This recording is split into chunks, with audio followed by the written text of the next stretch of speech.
नमस्कार, माझं नाव अमित मोरे. मी ठाण्यामध्येच राहतो.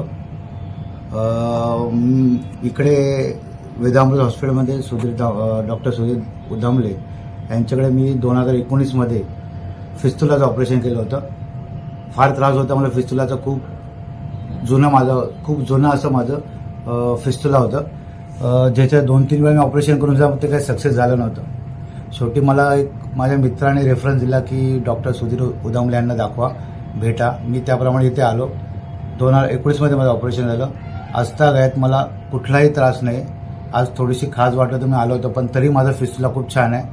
मी माझं स्वतःचं आयुष्य जे पूर्वी ऑपरेशनच्या आधी जगायचो, म्हणजे उदास, कुठे जायचं नाही, काय खायचं की नाही असं विचार करायला लागायचा. पण आता मी खूप छान जगतोय, फिरतोय, टूर करतोय बाईकवर, कारने, बऱ्याच गोष्टी करता येतात. आणि जेव्हा ऑपरेशन झालं की आजतागायत मला इथे चांगली सर्व्हिस मिळाली. सपोर्ट स्टाफ चांगला आहे, चांगली ट्रीटमेंट देतात, चांगले हाताळतात आपल्याला. त्यामुळे घरी असल्यासारखंच वाटतं इथे. इव्हन मी माझ्या मित्रांना, माझ्या मिसेसला पण मी इकडे आणलं होतं. बरेच रेफरन्स दिलेत, बरेच जणांनी आणले, त्यांचेही रिझल्ट खूप चांगले मिळालेत. त्यामुळे उदामले सर असेच चांगलं सगळ्यांचं